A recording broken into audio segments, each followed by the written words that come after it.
The order. The debate is interrupted in accordance with Standing Order 43. In accordance with Standing Order 43, the time for member statement has concluded. Questions without notice. Are there any questions? And I give the call to the Leader of the Opposition. Thank you very much, Mr Speaker. My question is to the Prime Minister. Did the Prime Minister promise to the Australian people on 4 April 2022, and I quote the PM, will result in energy prices coming down by $275 per household? That his energy plan will result in energy prices coming down by $275 per household. Order. Members on my right. I'm going to give the call to the Prime Minister. The member for Wannon will cease interjecting. The member for Wannon will cease interjecting. The Prime Minister has the call. Thanks, Mr Speaker. The Leader of the Opposition asks about the Reputex modelling that was done on our energy plan. Order. And he should be able to find the Reputex modelling because it's the only modelling ever done for a proper energy plan that we put forward. The only time in their 22 policies that they put forward, none of them landed, none of them delivered. Order. None of them delivered. But they have an opportunity to deliver one of their energy plans, the safeguard mechanism. The safeguard mechanism that is before this parliament. And I say to those opposite, if they're serious about giving business— Order. The Prime Minister will pause. The Leader of the Opposition on point of order. Well, Mr Speaker, in accordance with your direction, this question couldn't be any tighter. It asked about whether the Prime Minister made that quote or he didn't. Does he stand by his words, or do we continue to hear from this Prime Minister an answer that just makes no sense? The order, members on my right, the Prime Minister was asked about his election commitments before the last election, about his promise before the— about his words before the election, about energy prices. Order. I'll ask the Prime Minister to return to the question. I'm listening carefully to his answer, and he is in order. I give him the call. Order. The Leader of the Opposition. The more pathetic the question, the louder the interjections. The Prime Minister will the continue. more pathetic and weak they come in here. They spent all last week talking about super. Where is it? The sounds of silence. The sounds of silence. Art Garfunkel had nothing on this mob over there. The sounds of silence is what we hear from those opposite when it comes to their big issue that they were going to make. So instead they go back with half quotes, half statements, because it shows their dishonesty. It shows their dishonesty because those opposite do have an opportunity, though, to vote for their policy on energy. They have an opportunity to vote for the safeguard mechanism. I encourage them to do so. Give the call to the member for Parramatta. My question is to the Prime Minister.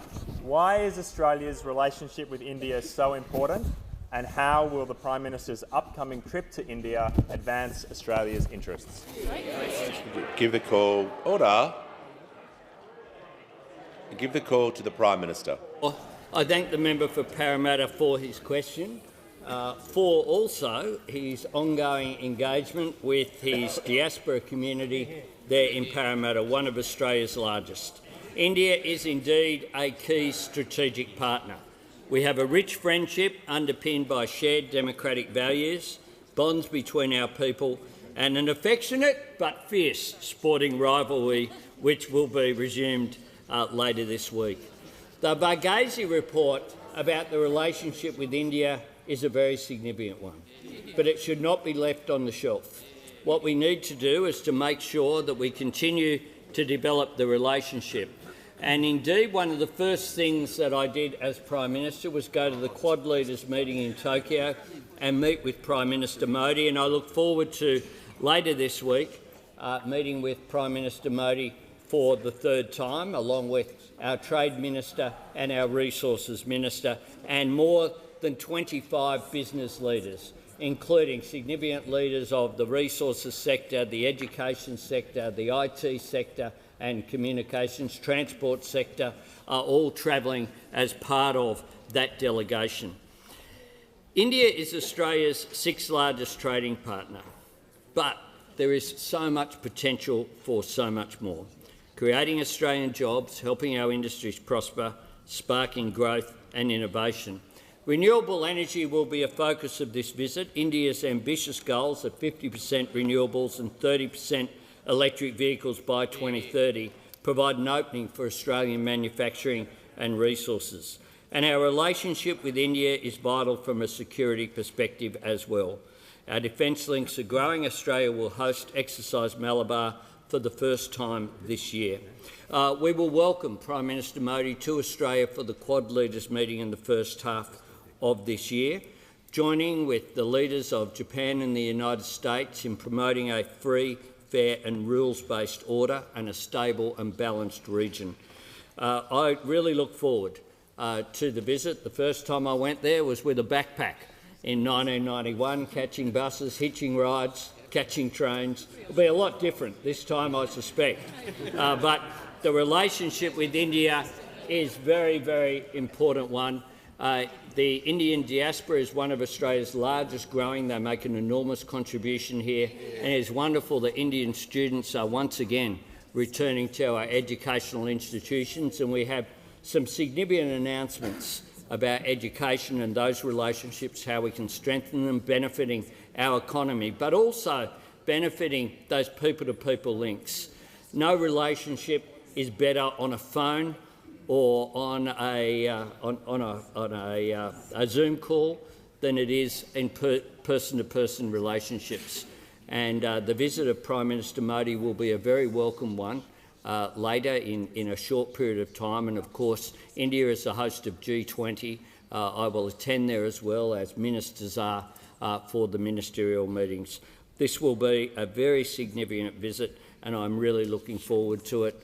We begin later today in travelling to Perth and then travelling there early tomorrow, so that we're there. It happens to coincide as well with Holi, which is one of the great celebrations that takes place in Indian culture, and I look forward to the welcome here, there, and I look forward to welcoming, I'm sure, with every member of this parliament, welcoming Prime Minister Modi here in a short period of time. On indulgence, the Leader of the Opposition. Thank you, Mr Speaker. I want to endorse the comments of the Prime Minister and wish he and the delegation well on what is a very important trip to India, an incredibly important trading partner. Cultural links, the defence links, as the Prime Minister pointed out, more important than ever. The diaspora community here, integral part of modern Australia, wonderful Australians. The Treasurer and I and others joined for the National Day in Brisbane, the celebrations on Australia Day, the Diwali events and others that we go to regularly just show how rich the culture is, and the engagement of young people in the Indian community in those events is quite a remarkable sight. I had the opportunity, the great pleasure, the great honour of meeting with Prime Minister Modi 2 years ago now, 2.5 years ago in New Delhi, and the warmth that he has for our country is sincere. The way in which he will engage with the Prime Minister will see our relationship advance, and Prime Minister, as I say, I want to wish you and the delegation well on the trip. The fourth test, I hope, is more similar in terms of outcome to the last test than the first two, so not to be too controversial, but it's a little precarious over there. And it is an important relationship. The Quad was one of the great achievements of the coalition government when we were in power, and that relationship is more important than ever for reasons that we all identify. And I give the call to the Deputy Leader of the Opposition. My question is to the Prime Minister. Did the Prime Minister promise the Australian people on the 2nd of May 2022, quote, "We have no intention to make any super changes," end quote? Order. The Prime Minister has the call, and members on my left will cease interjecting. Prime Minister has the call. I thank the member for her question. The member would be aware that the super changes that we have announced do not take effect until 2025. That is after the next election. After the next election. But I do thank the Deputy Leader for the opportunity to speak about the promises that we made at the election and what we've delivered. Because just yesterday we delivered on another commitment of an improvement in paid parental leave. Promised and delivered. We've delivered on cheaper medicines. Promised and delivered. The Prime Minister will pause. The Deputy Leader of the Opposition doesn't have the call. The Prime Minister will pause and I will hear from the Deputy Leader on a point of order. Thank you, Mr Speaker. On relevance, the question just could not have been any tighter. There was no scope for preamble. Did the Prime Minister say those words or not? And we seek your guidance, Mr Speaker, on bringing the Prime Minister back to the question. The Prime Minister has been going for less than a minute. He's entitled to a preamble. The question was about a quote that he made. I'll bring him back to that question and ask him to return. Thanks, Mr Speaker. We've made our priority clear on superannuation, which is what the question is about. Did you make the statement? Our priority. The Leader of the once again, you have more angry ranting. What happened to the smile? You were going to smile more, Peter. You were going to smile more. What happened to happy Peter? Where's it gone? So much anger. So much vitriol. Come to order. The Leader of the Opposition, Prime Minister will return to the question. Order! There's far too much noise on my left. I'm responding to the interjections, Mr Speaker. It's hard to respond when someone's just yelling non-stop from go to woe. I tell you what we won't do. We've said what we will do on super, something that will impact 1/2 of 1%. 1/2 of 1%. That's supported not just by those opposite. The Prime Minister will pause. The Prime Minister will pause. The member for Fairfax will withdraw that comment.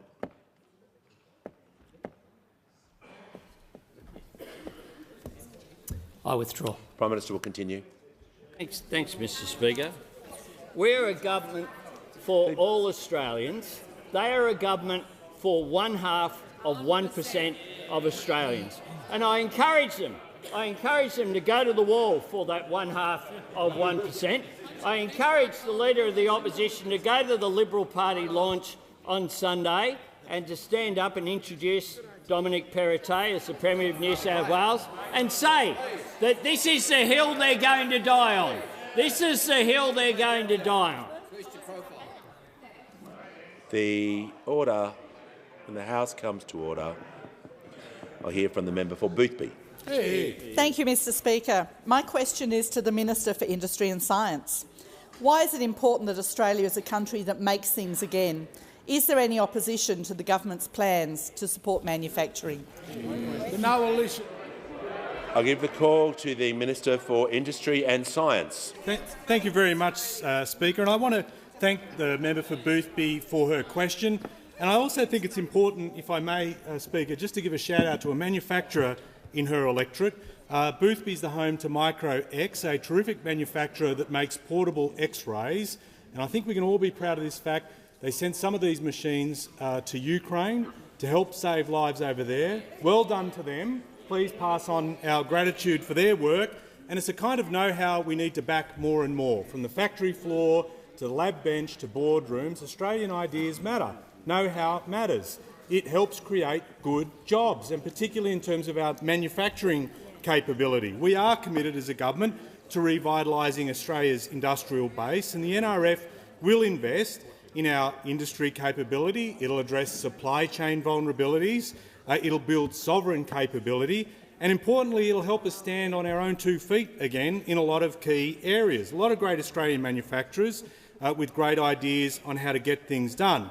Because what comes from a country that makes things is good, secure work. In the nearly 900,000 jobs in manufacturing, 85% are full-time jobs. This matters to a lot of people. Now, unfortunately, Australia ranks dead last in manufacturing self-sufficiency in the OECD, and during the pandemic we learnt firsthand about how vulnerable our supply chains were. We saw how we were under huge pressure. The products we expected to be able to get, we couldn't get. We need to be able to change that. The government's determined to learn the lessons. But those opposite, they've never really been there for manufacturing, either in office or now in opposition. A lot of this stuff happened under their watch when they were in government, and you'd think that they would have a unique understanding of how vulnerable those supply chains are. But no. And some of the quotes, too, from those opposite. I mean, the manager for opposition business and the shadow minister for science, he quoted the NRF as saying it's nice to have spending. Nice to have spending. What's nice to have? Do you think mRNA vaccines are nice to have, or PPE is nice to have, or rat tests are nice to have, or transport and defence capability is nice to have? Are well-paid and secure jobs nice to have? Because under the vision of those opposite, manufacturing seems to be an optional extra in an economy. It's not really the stuff that they want to be able to fight for or support or invest. But it's not what we want to see. I mean, I get that the Liberals don't support it. I'm surprised the Nationals don't understand how hard it is for regional businesses to get access to capital to grow, either through agriculture and manufacturing. I mean, this is incredible that the Nationals will be led by the Liberals on this. We will not stand for this. We will back manufacturing. Australia should be a country that makes things. Concluded. Before I call the member for Goldstein, I'm very pleased to inform the House that present in the gallery today are family members of former Prime Minister, the Honourable Sir Joseph Lyons, and former member of the House, the Honourable Dame Enid Lyons, including grandchildren and great-grandchildren, who generously gifted the Lyons family Bible to the Australian Parliament today. A very warm welcome to you all. And I give the call to the member for Goldstein. To the Minister for Communications, AFL fans and several players have declared they want gambling ads banned from screens. Ex-Collingwood great Nathan Buckley has challenged the government to lead, comparing today's gambling industry to the tobacco industry of old. With teenagers gambling online, knowing more about multis than the sport they're watching, will you read the play and ban gambling ads on TV and online? I give the call to the Minister for Communications. The Deputy Leader of the Opposition. I thank the member for her question and I acknowledge her continuing advocacy on this important issue. Mr Speaker, the government recognises the importance of gambling promotions being presented in a responsible manner.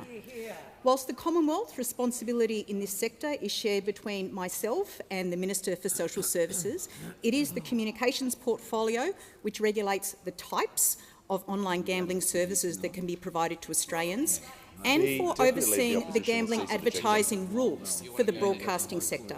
For the benefit of members, Mr Speaker, the current rules relating to the scheduling and content of advertisements on TV are contained in the co-regulatory broadcasting codes of practice.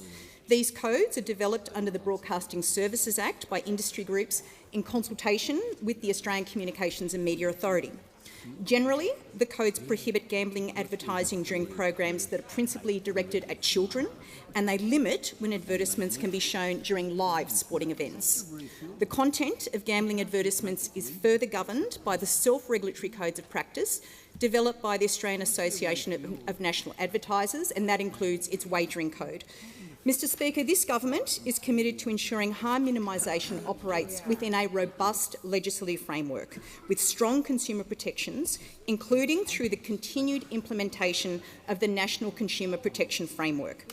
A key part of the framework is consistent gambling messaging, which requires stronger messaging about the risks and potential harm of gambling in all advertisements. These new taglines will actually be implemented across all platforms by the 30th of March. Mr Speaker, the government recognises there is ongoing community concern about the harms associated with online gambling. It is timely that this parliament should consider what more can be done to address this issue. And that's why we have established an inquiry into online gambling and its impacts on those experiencing gambling harm, which has been conducted by the House of Representatives Standing Committee on Social Policy and Legal Affairs. The committee is considering, amongst other things, the effectiveness of the current gambling advertising restrictions on children's exposure to gambling products and services, amongst a range of other issues. And I can assure the House that the government will fully consider the committee's recommendations when it releases its final report. Give the call to the honourable member for Moreton. Thank you, Speaker. My question is to the Minister for Housing and Homelessness. How are the Albanese Labor government's housing reforms improving the supply of affordable rentals for Australians, and what are the risks of these reforms not passing the parliament? Give the call to the Minister for Housing, Minister for Homelessness and the Minister for Small Business. Thank you, Mr Speaker, and I thank the member for Moreton for his important question, because he knows, like all of us on this side of the House, that too many Australians are making tough decisions around the kitchen tables. We know that many are struggling with increasing interest rates and, of course, rising rents, and we've all seen the data today. Indeed, too many Australians are paying the price from the former government that did very little when it comes to social and affordable homes. The former government that didn't believe the Commonwealth had any role to play in addressing the housing needs of Australians that need it most. And it seems, Mr Speaker, that some opposites still believe that. Indeed, our government believes that every Australian deserves a safe, affordable place to call home. And we're elected with a plan to tackle the housing challenges, including those experiencing rental stress. The establishment of the $10 billion Housing Australia Future Fund will build 30,000 homes in the first 5 years. We're talking about 20,000 social homes and, importantly, 10,000 affordable rentals for key workers. Add to this the 20,000 affordable homes that will be delivered under the National Accord in partnership with the states, territories and local government. That's 10,000 affordable homes from the federal government and another 10,000 matched by the states and territories. And I'm talking about homes like the ones we announced in Westmead last year.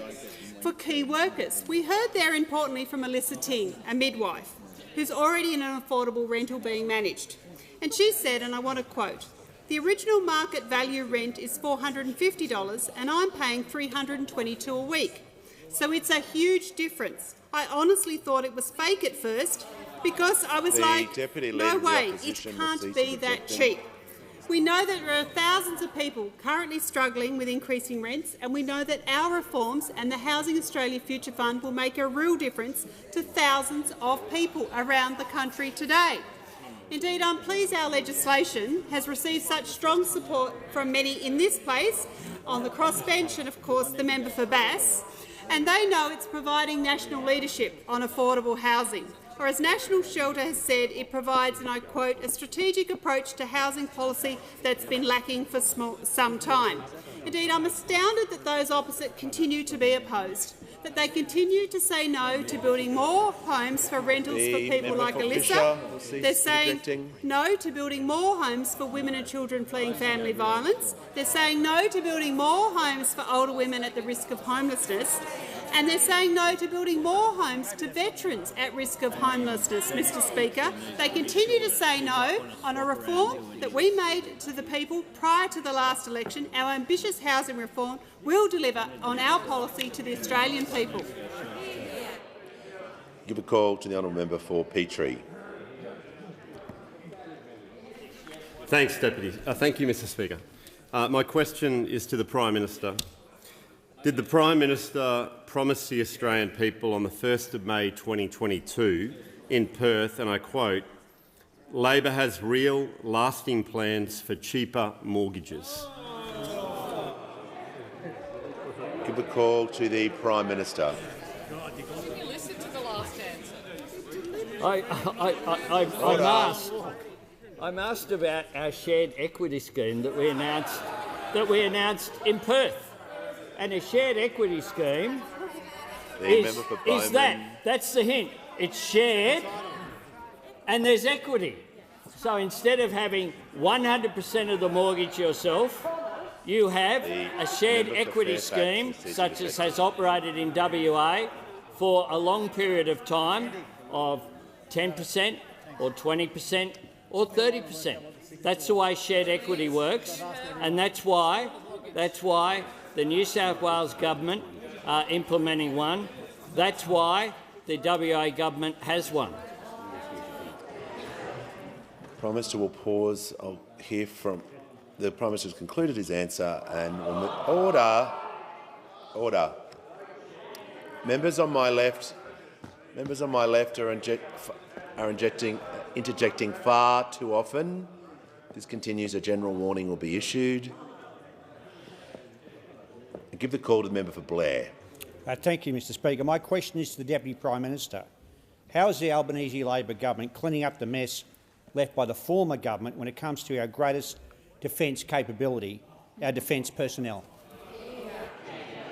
Give the call to the Minister for Defence and the Deputy Prime Minister.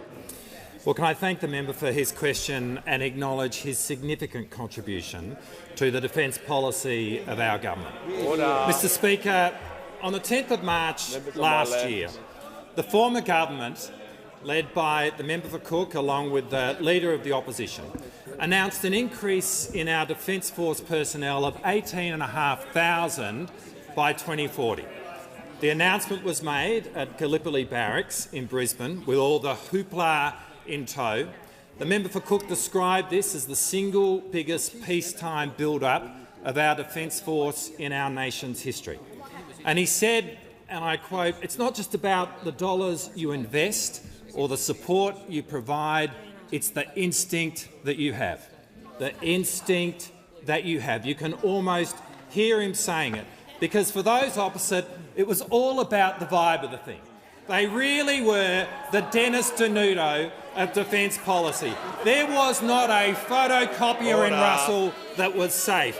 And when it came to national security policy, they were about as convincing, because this was an announcement without a skerrick of delivery. But when you look at their record in government and the legacy which they left us, it could not have been more different.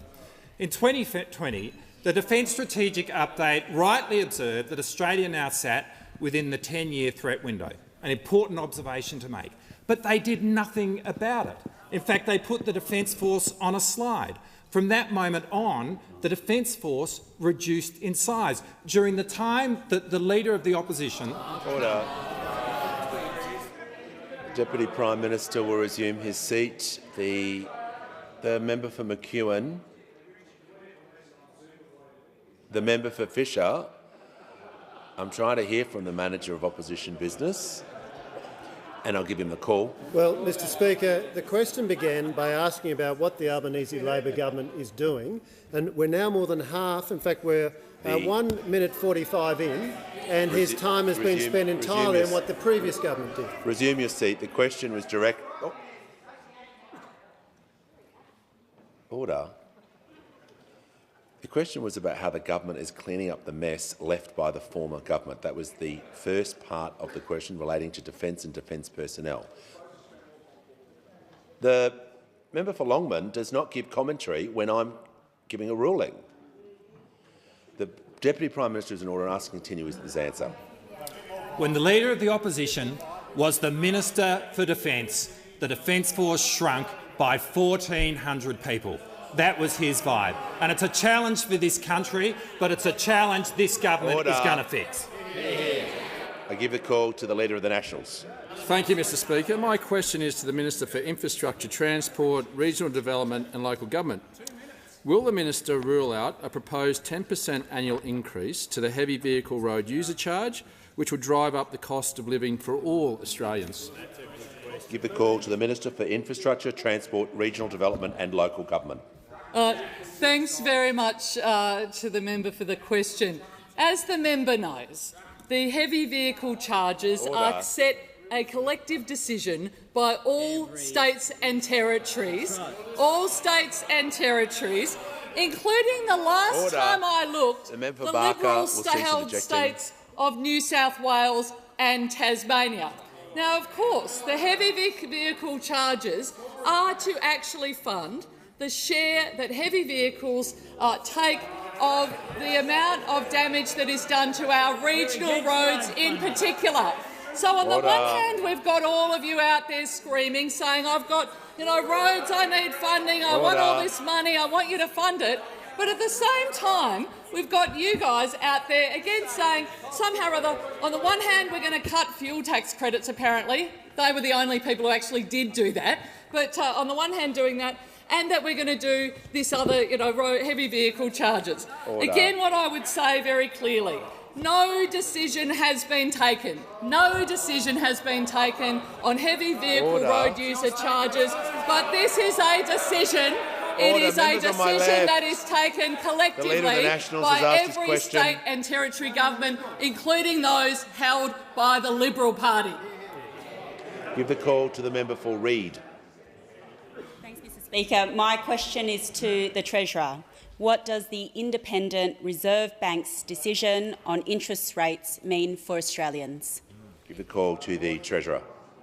Thank you, Mr Speaker, and can I thank the wonderful member for Reid for her question.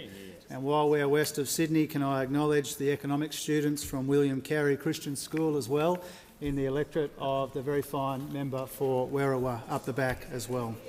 Mr Speaker, as honourable members would now be aware, the Reserve Bank has just announced its decision to increase interest rates by another 0.25%, bringing the cash rate to 3.6%.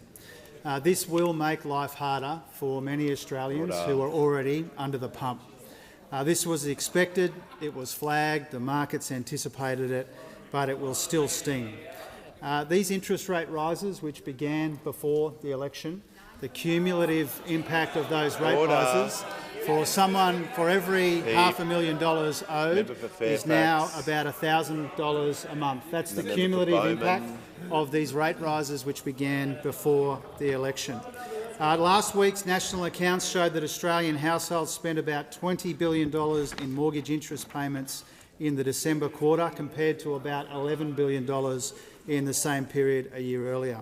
As I said, the worst quarter for inflation was the March quarter last year, before government changed hands, and that's when rates started rising. The Reserve Bank takes its decisions independently, and that independence is an important feature of our system. The government's job is to take responsibility for those things that we have an influence over. Australians understand that a lot of this inflation is coming at us from around the world, and they understand that broken supply chains here in Australia have been part of the problem as well. And so we take responsibility for working through this inflation issue in a responsible and a methodical way to address inflation in the ways that we can. And our three-point strategy is all about, as we've said before, cost of living relief, repair of supply chains and restraint in the budget. Now, as the Reserve Bank Governor's statement says today and makes clear, we do expect that inflation has peaked, but it will be higher than we'd like for longer than we'd like. That's why our cost of living relief is targeted and responsible, so that we make life a little bit easier for people but don't add to inflation. Making early childhood education cheaper, making medicines cheaper, building more affordable housing, providing help with energy bills and getting wages moving again. Now, Mr Speaker, when Australians are doing it tough, and there is $1 trillion in Liberal Party debt left to Australian taxpayers, our highest priority is cost of living relief in a more responsible budget. When Australians are under the pump and interest rates are rising, the highest priority of those opposite is borrowing more so that ordinary people can subsidise bigger tax breaks for people who already have tens of millions of dollars in super.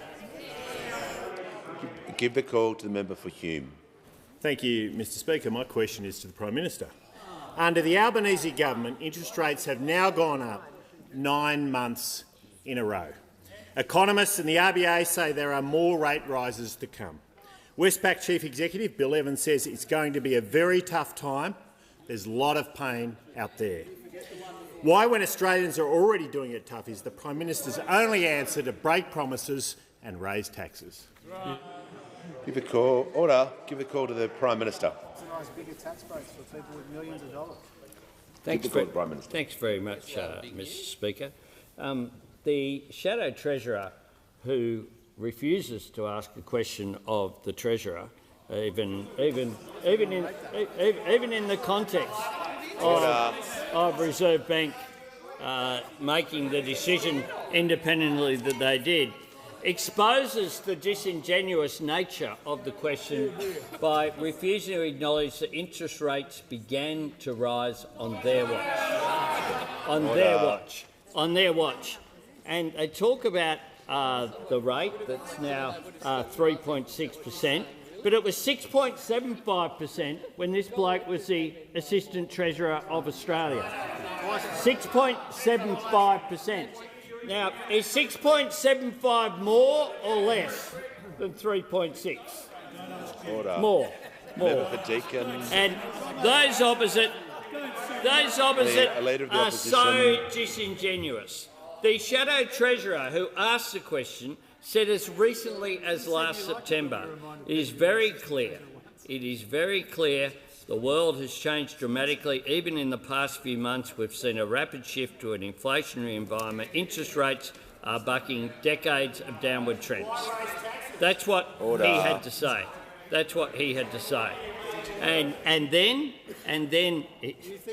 before we even get in, the change in 2025 that we've envisaged on super, that the Shadow Treasurer was asked repeatedly by David Spears on Insiders to say that it was a bad policy and he couldn't bring himself to do one because it's precisely the policy that he backed. When the changes went through in 2016-17. They know frauds when they see one. Those opposite help create problems with supply chains that have fed into inflation. The Reserve Bank Governor has said that half and up to two-thirds of the inflationary pressures in our economy are about supply chains. Those opposite are coming in here and voting against the National Reconstruction Fund, which will assist with the supply chain issues that we're confronting. They also came in here and voted against the relief that was provided for in December, that $1.5 billion of energy price relief. They oppose the measures that we put in place for pharmaceuticals that came into place on January 1.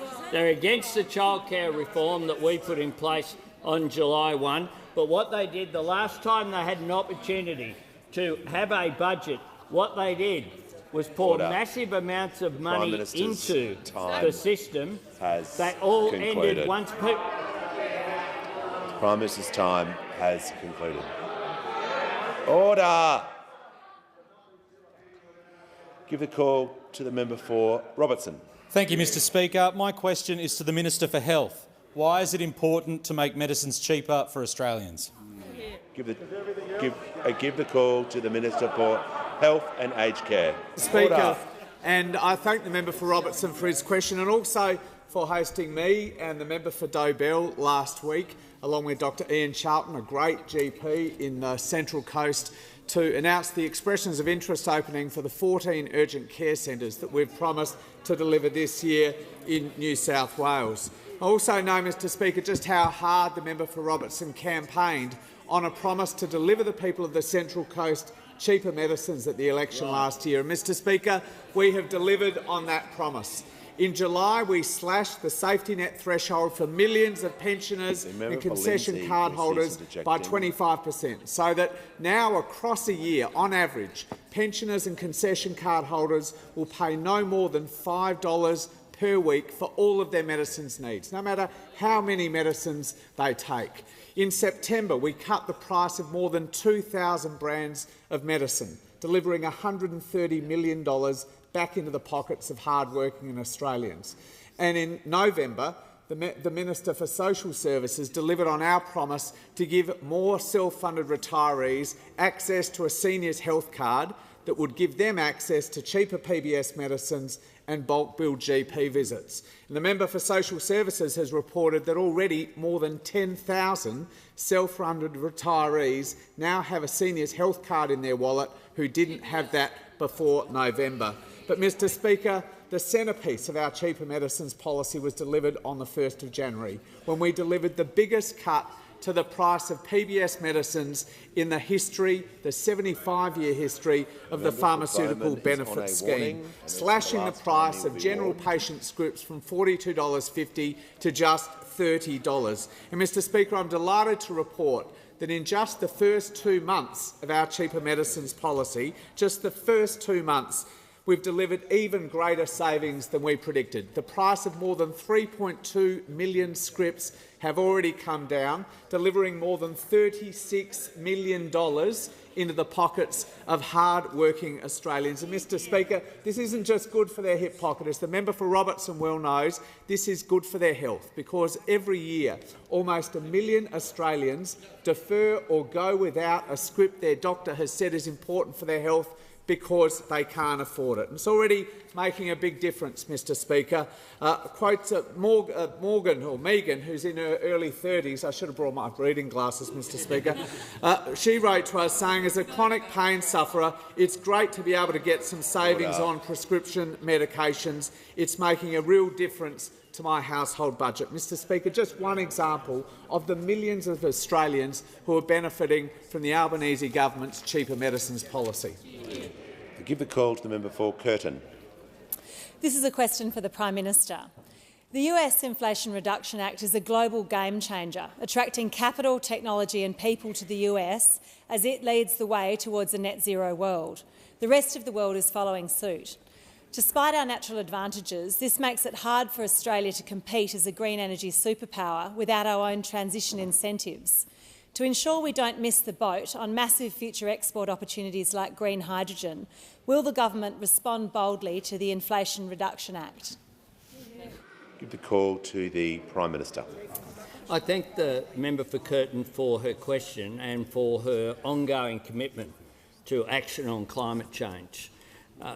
She is quite right to identify the Inflation Reduction Act as not only the most significant act ever passed by the United States to deal with the challenge of climate change.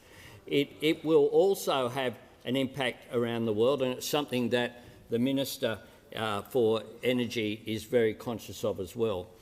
Because there are such strong incentives to attract capital to the United States to build manufacturing, including in solar panels and batteries and other necessary infrastructure which is required, it will, in a global economic environment, mean that it is harder, or it means that we're competing to attract that capital here in Australia. And that's one of the reasons why the government is responding as we are, with the safeguard mechanism to provide that certainty for business to invest going forward. But it's also part of the frame that we promised back in 2021, re the National Reconstruction Fund. How do we make sure that we not just export our resources, wait for value to be added, wait for jobs to be created, and then buy those goods back once value has been added? How do we actually take the opportunity, seize it, which is there for us to be a renewable energy superpower? One of the discussions that I'll be having with Prime Minister Modi in India is precisely about that. Whether it is Prime Minister Modi or President Widodo of Indonesia, any of our neighbours which are growing in India and Indonesia's case to be the third and fourth largest economies in the world over coming decades, that presents an enormous opportunity for us. We should be value-adding here wherever possible. We need to provide support for our industries here through the National Reconstruction Fund, which is modelled on the Clean Energy Finance Corporation, essentially funding projects that will produce a return on capital, but ones that mightn't be able to provide, gain that capital in the market system, which is why post-Inflation Reduction Act, it is even more important that we have the National Reconstruction Fund. It is even more important that we provide the certainty through the safeguard mechanism going forward. I look forward to working with the member for Curtin. WA in particular has lithium, has nickel, has these resources that are so important, which is one of the reasons why I took the entire cabinet to Port Hedland to have discussions with the business community about how we can take advantage of our position going forward. Concluded. Give the call to the honourable member for Hasluck. Thank you, Speaker. My question is to the Minister for Resources. How will the National Reconstruction Fund create jobs in the critical minerals sector? Good. Give a call to the Minister for Northern Australia and the Minister for Resources. Thank you. Thanks, Mr Speaker, and I want to thank the member for Hasluck for her great question, and I thank her for the work she's doing here in this place. Mr Speaker, as you know and as we all know, Australia is rich with valuable, critical resources, and they represent an incredible opportunity, not just for our nation, but for indeed the whole world. Our critical minerals and rare earth elements are essential for net zero technology, including electric vehicles, wind turbines, battery storage and solar panels. The road to global net zero passes through Australia's resources industry, and in particular our emerging critical minerals and rare earth elements sector. The demand for critical minerals will only increase, with world demand for lithium forecast to rise by over 40% over the following 2 years, reaching over 1 million tonnes by 2024 and 3 million tonnes by 2030. Critical minerals is transforming and renewing communities across the country. Take Greenbushes in Western Australia, for example, the largest lithium mine in the world. Also, Western Australia's oldest and longest operating mine. It used to mine for tin. It's seen its ups and downs in the economy and the use of tin, but now lithium mining is supporting that community once again as the world demand for lithium creates more jobs.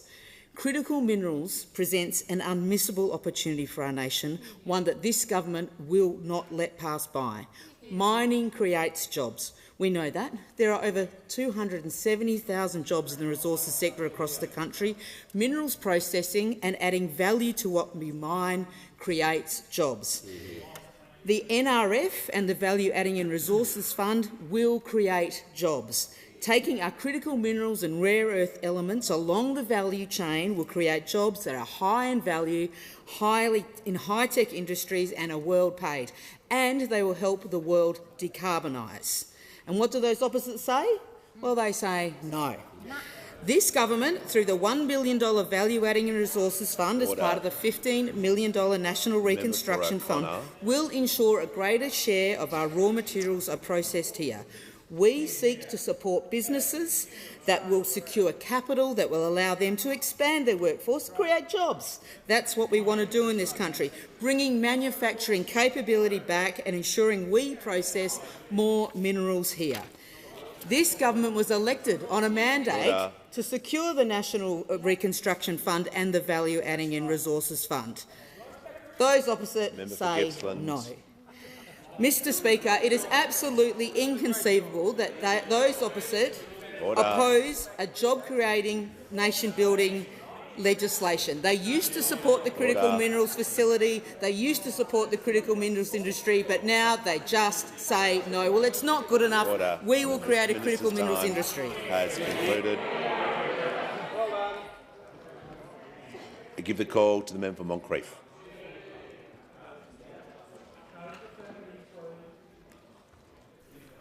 Thank you, Mr Speaker. My question is to the Prime Minister.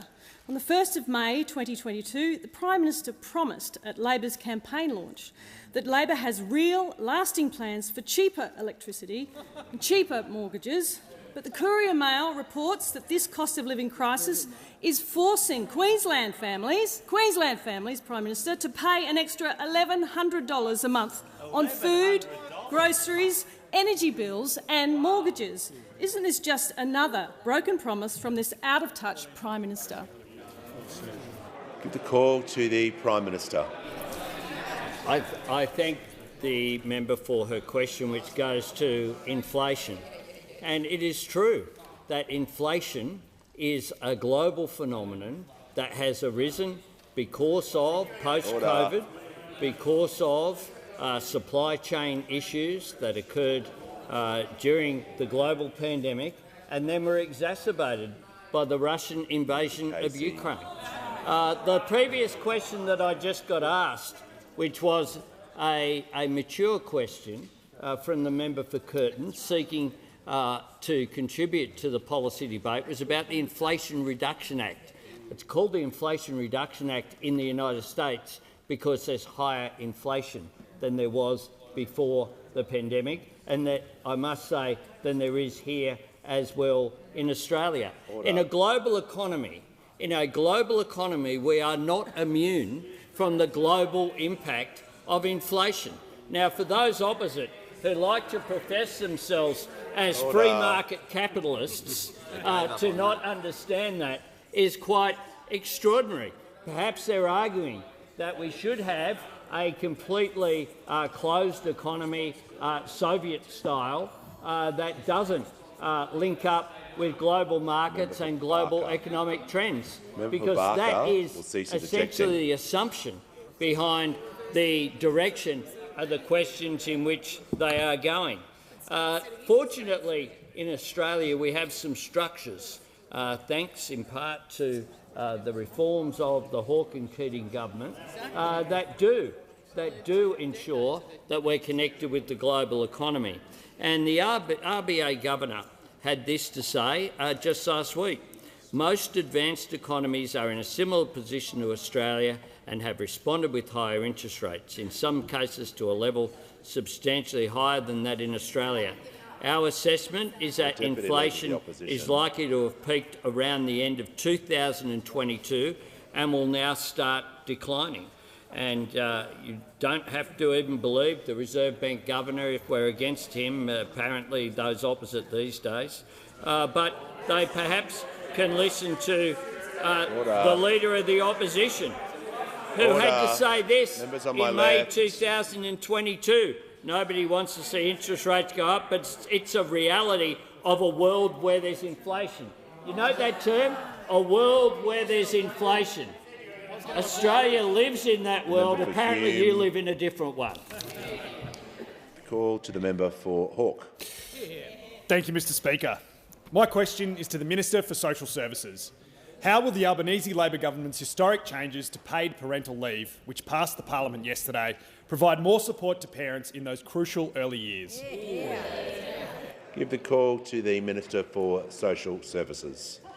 Well, thank you, Speaker, and I'd also like to thank the member for Hawke for his question. I know he's a passionate advocate in this place for families and really appreciate his advocacy on these issues. Yesterday, the government's paid parental leave legislation passed both houses of parliament. Now, this is a win for working families because paid parental leave is, of course, a proud legacy of previous Labor governments. Of course, the Albanese government is building on that legacy with the reforms that passed the parliament. Of course, Labor's original introduction of paid parental leave, recent reports have suggested to have boosted female workforce participation, particularly for women with children aged 0 to 5, because it keeps that connection between a woman and, of course, the workplace and the labour force. But, of course, with these changes, over 180,000 families each year will benefit from a stronger, more generous paid parental leave scheme that's right for the times and right for the future. We, of course, know that raising children and managing work is a juggle for many Australian families. We also know it is a time where there's lots of bills to pay and families need all the help they can get. That's why our changes mean from the 1st of July this year, not only will more parents have access to the government payment, but they'll now have more flexibility in how they transition back to work and how they share care between parents. Of course, the 1st of July will move to a single payment that allows all parents to receive government-paid leave at the same time as their employer-paid leave. Currently, this option is available to mums but not dads. We are removing this unfair, outdated rule to help families maintain their income while caring for their newborn. Our changes will also make it easier for parents to share the 20-week entitlement between them in a way that works for them. We know that dads and partners want more time at home with their baby. We also know that when parents share care, it's good for gender equality, it's good for kids, and it is good for the economy. Of course, with this bill passing the parliament, we will now be able to take claims from late March so that parents can pre-claim so they can get the payment with no fuss from the 1st of July. Now, of course, this is our first start to expanding paid parental leave because we intend from July 2024 to expand the scheme by 2 weeks each year until we reach 6 months in 2026. This is a key reform that is good for the economy, it's good for families, and it is Labor that is delivering. Give a call to the member for Griffith. Thanks, Mr Speaker. My question is to the Treasurer. Recent analysis shows renters will pay an extra $10 billion to their landlords this year in rent hikes, while reports today show the proportion of rental properties below $400 a week has more than halved in the last year.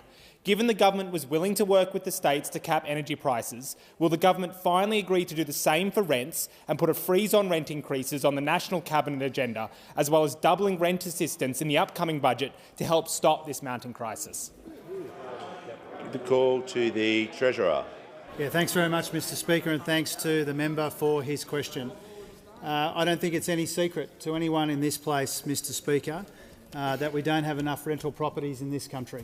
Vacancy rates are incredibly low, rents are far too high, and the best response to that combination of challenges is to do what we can to build more stock. And I pay tribute to the Housing Minister for all of her work trying to make sure that we can build more housing stock in this country. There's an important opportunity for this parliament to vote for more social and affordable housing, which is part of the solution here.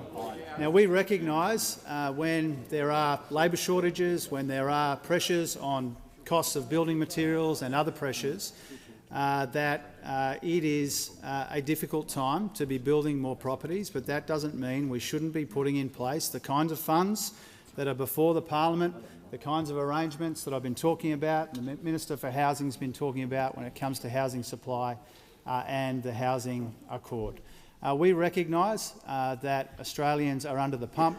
We recognise that Australian renters are particularly doing it tough in the context of low vacancy rates and unacceptably high rents. The best way to deal with that is to build more properties, and that's what we intend to do. Give the call to the honourable member for Jagga Jagga. Thank you, Speaker. My question is to the Minister for Government Services. What has the Royal Commission into Robo-debt revealed about the steps the former government took to assure itself that Robo-debt was legal? What is the government's response to subsequent statements in the parliament? Give the call to the Minister for the National Disability Insurance Scheme and the Minister for Government Services. The Robo-debt Royal Commissions provided Australians who were the victims of Robo-debt with a chance to tell their stories. These were stories which weren't heard for 4.5 years while the unlawful scheme was being run. One case study was, and I quote, "When I found out, I had a panic attack and cried. This alleged debt was the third time they'd given me a debt, and the other two turned out to be invalid as well. At this point, I live in permanent fear.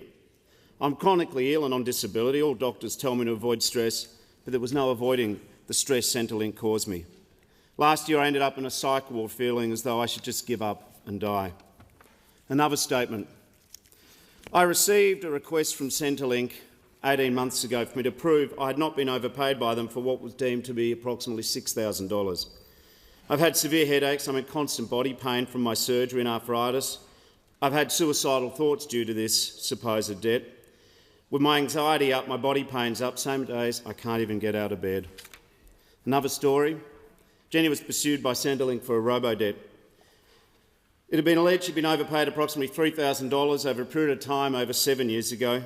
Jenny was employed during the overpayment period, but she could not prove her earnings to Centrelink as the former employer paid her in cash and did not issue her pay slips. During the claimed overpayment period, Jenny's daughter took her own life. Jenny found it hard to provide instructions during that period of time. She has a diagnosis of PTSD. We've heard from the workers who were working at Centrelink. One worker said, "I wanted to kill myself with a letter to tell the public what is happening.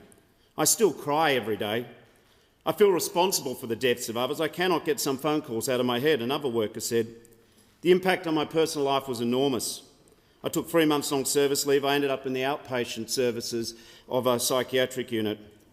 The third worker said, "I remember talking to a client whose debt was $5,000. He was telling me the best thing he'd do would go onto the train tracks and lay down. It was very distressing to hear him and all the other customers on the brink of suicide." This is why the Royal Commission's occurring. But at the end of question time yesterday, the member for Paddon gave a personal explanation to the House. He said he stopped Robo-debt. There was no acknowledgement of anyone else.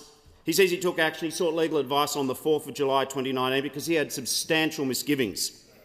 Leaving aside this recollection has been contested in the Royal Commission, just think for a moment about the member for Faddon's version of events.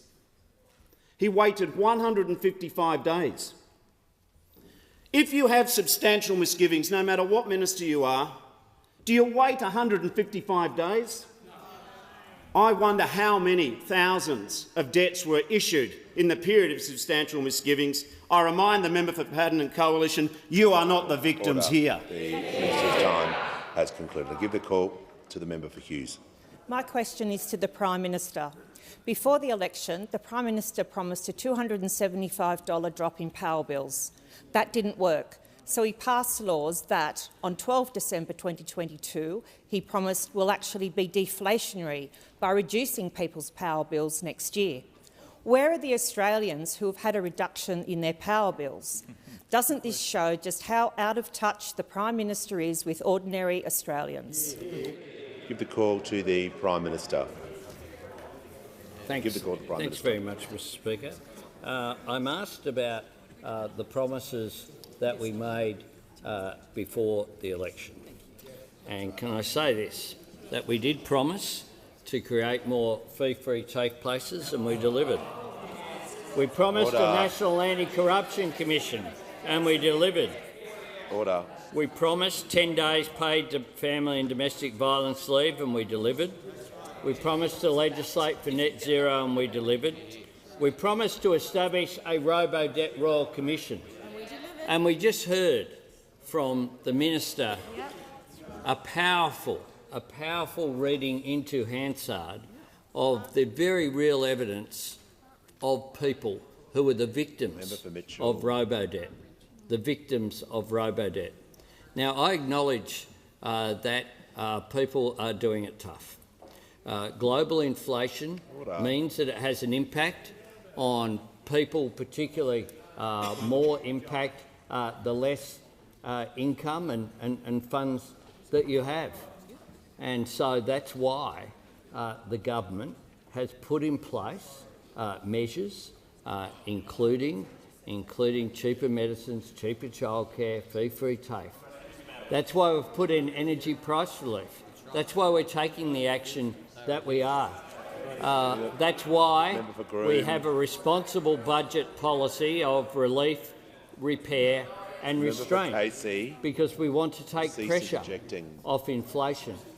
But those opposite stand in the way of all of the measures that we are putting in place. Order. The Prime Minister has concluded his answer. I'll give the call to the member for Bruce. Thank you, Mr Speaker. My question is to the Minister for Infrastructure. The previous government allocated 83% of its urban congestion fund to Liberal and National-held electorates. Is congestion only an issue in seats that vote for the Liberals? How is the Albanese government doing things differently? Order. I give the call. Order. Order. The members on my left will cease interjecting before a minister even gives an answer. Give the call to the Minister for Infrastructure, Transport, Regional Development and Local Government. Thank you very much, Mr Speaker, and I thank the member for Bruce for his question and commend him on the great work that he's doing in this space. Well, last week we saw hearings into the previous government's urban congestion fund. And when it comes to mismanagement of infrastructure investment, the Urban Congestion Fund, including the now infamous Commuter Car Parks Fund, are up there with the worst of the worst. This was a $48 billion fund that allocated 83% of its funding to Liberal-held seats. Now, I know those opposite like to say they should get all the regional funding because they try and claim they've got all the regional seats. Now they're saying they've got all the city seats as well, all the city seats they hold. It was meant to be, of course, a fund that targeted congestion across cities across the whole of the country, but 136 of the projects, of the announced projects, were all in Liberal-held seats, with only 26 in Labor-held seats. And if you looked at those figures, you'd think that Australia's most congested roads are only located in those that vote for the Liberal Party. Well, really, there's no congestion in the west of Melbourne. Ipswich and Logan are a haven for traffic-free roads. We've got Parramatta and Blacktown and Punchbowl and Cabramatta, a 10-minute commute from there, apparently. As if, really. No matter where Australians live or who Australians vote for, they deserve to have their projects assessed on merit. This fund, frankly, was nothing short of a mammoth slush fund ready to be pulled out to prop up the election prospects of the Liberal Party. That is not what infrastructure investment is for. It's why our government has been working its way through trying to clean up the mess left by those opposite. Now, we've seen this particularly. Not only did they actually politically target this investment, we've also seen that it has been massively underfunded, and we've seen that particularly in the seat of Aston. 3 projects, $50 million to upgrade Napoleon Road, 50 to Dorset Road, 110 to Wellington Road. But the problem was to actually deliver those projects, $1.3 billion to actually build those projects. Now, I see the Leader of the Opposition's going around saying, oh, well, that was just the way it's profiled, it's always done like that the money's somehow there, as though there's this magical ATM in the sky. You've left a $1 billion hole because of underfunding of these 3 projects alone. So not only have you left us with $1 trillion of Liberal Party debt, you've left us with project after project after project, including in the seat of Aston, that you never intended to deliver, that simply cannot be funded because the money is not there unless you pull it from the magical ATM in the sky that the former Assistant Treasurer somehow thinks is there available for us all. Order. The call to the honourable member for Sturt. Thank you, Mr Speaker. My question is to the Prime Minister.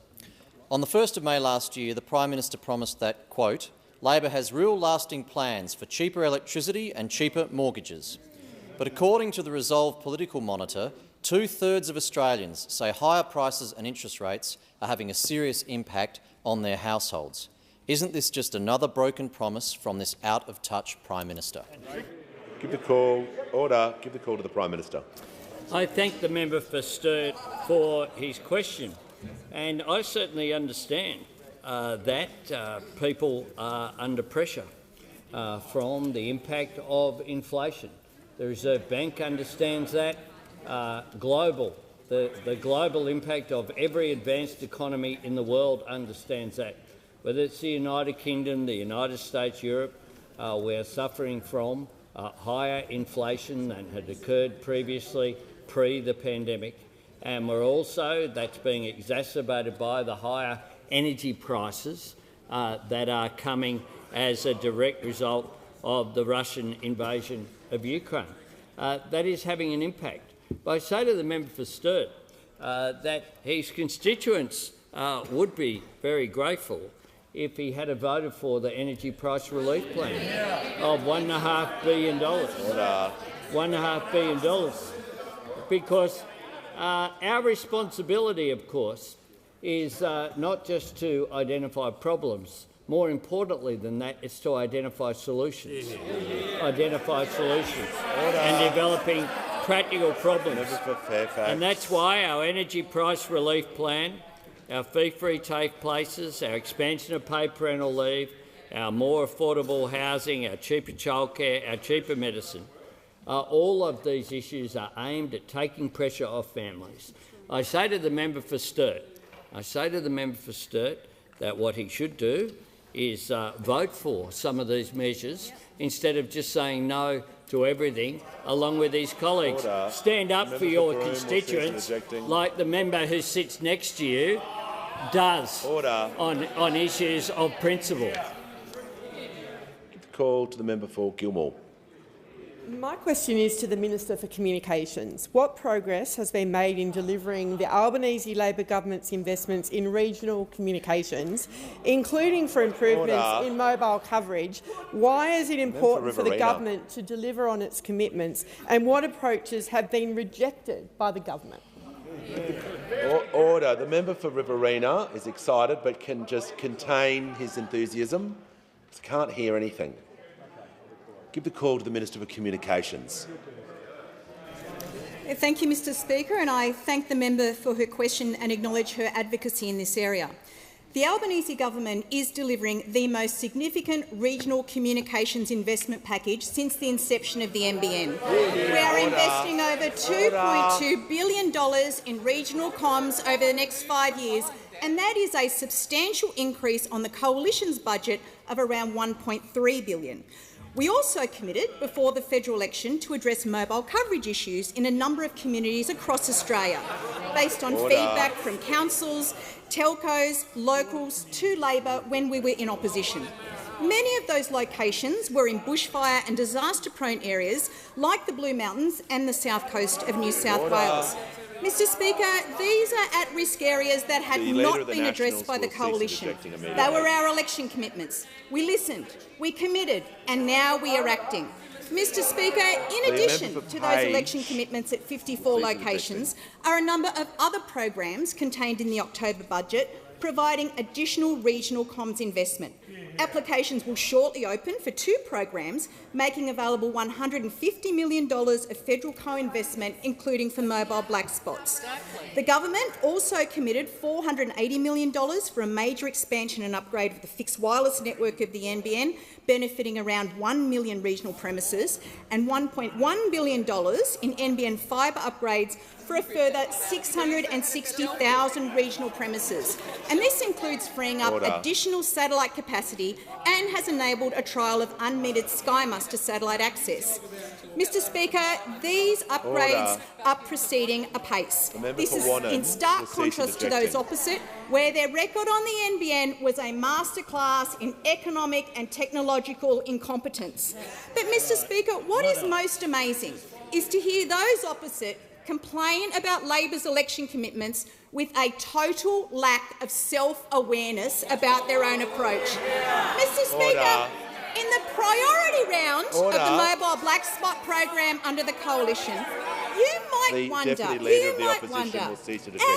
125 priority locations, 125, how many were located in Liberal and National seats? Out of 125, 124. 99.2% of the funding driven to Coalition seats. We will not be lectured to by this rabble, these mates of John Barilaro.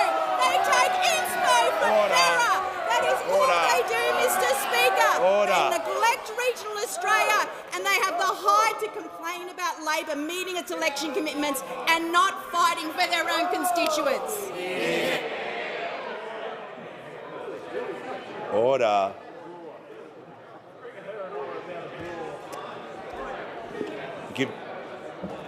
Order. When the House comes to order, I'll hear from the member for Monash. Thank you, Speaker. After that, I'd better go quietly. My question, the opposition question, is to the Prime Minister. Prime Minister, on April 30th, 2022, the Prime Minister promised that Australians would be better off under a Labor government. Yet evidence before the Senate Cost of Living Committee has revealed Coles, Aldi and IGA are reporting Australians are changing the way they shop because of government cost of living crisis. They're moving from normal brands to home brands and buying less beef, even moving from fresh food to canned food. Wasn't this just another broken promise from this out-of-touch government? The member for McEwen will cease interjecting. Give the call to the Prime Minister. Thank you. I thank the member for Monash for his question, and I also thank him for his support for our policy on super. I thank him for being genuine about understanding that people in his electorate, as is occurring around the country, are under real pressure. And that's why when you have $1 trillion of Liberal Party debt, you have to make real decisions about how you manage the economy. And that's why we've made the decision that we did to lower the concession, not remove them, just to make it less of a concession for the 0.5% who have funds in super above $3 million, including the 17 people who have over $100 million and the one person who has around about $500 million in their super. So I have respect for the fact that the member for Monash is prepared to acknowledge that governments have to make decisions to make a difference to people's lives. We on this side of the chamber will continue to stand up for the most vulnerable, which is why we stood up and established the Robo Debt Royal Commission, which is having such devastating evidence before it.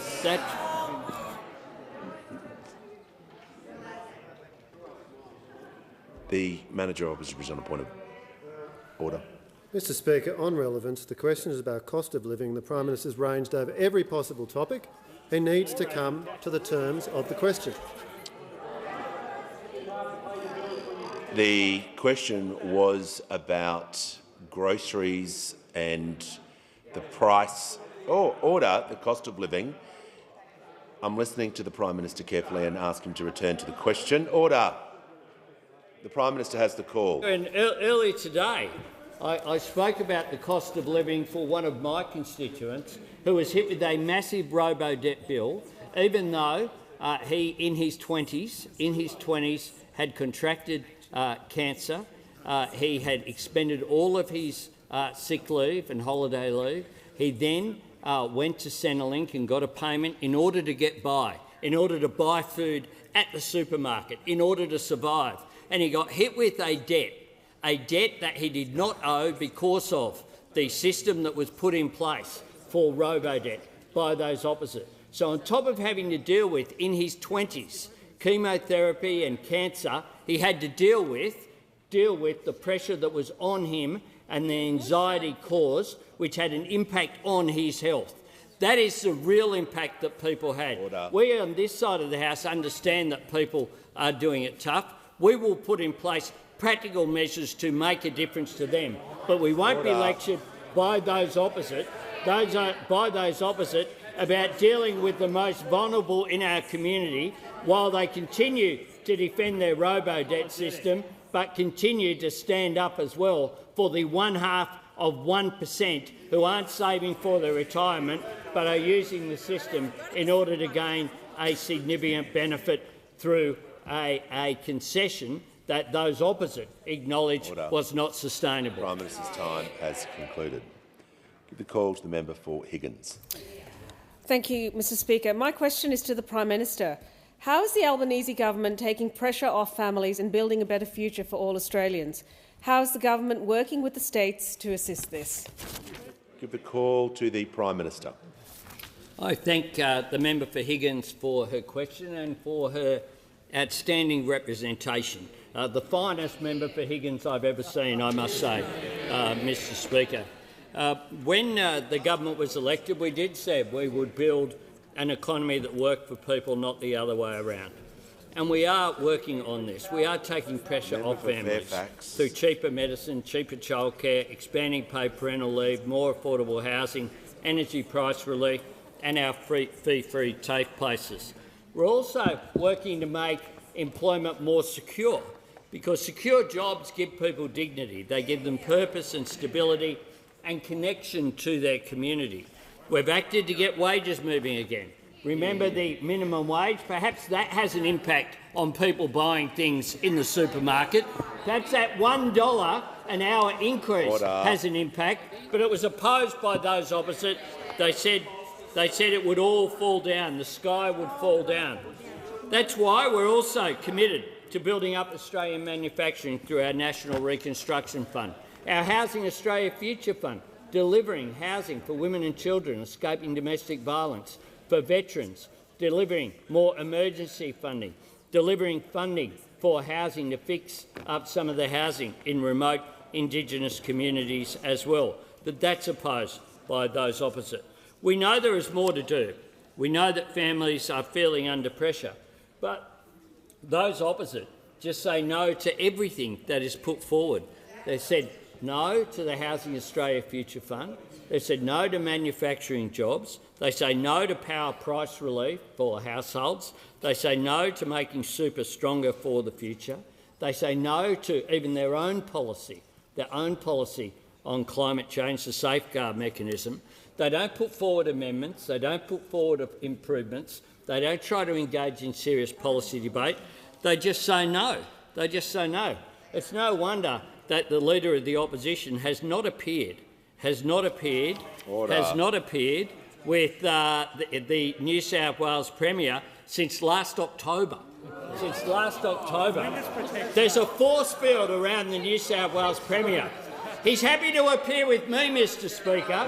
He's very happy to appear with me, as is the Tasmanian Liberal Premier, because when we're about getting constructive measures done, that is what we have done. I say this to the Leader of the Opposition, don't miss out this Sunday. He missed out on the Victorian Liberal Party campaign, and look where that got them. Look where that got them. Don't make the same mistake twice. Get out there and back in. I'll miss the Liberal Party campaign launch, but I encourage the Leader of the Opposition to attend on Sunday to introduce Premier Perrottet, and I'm sure that will be a very successful thing. And on that note, Mr Speaker, I ask that further questions be placed on the notice paper.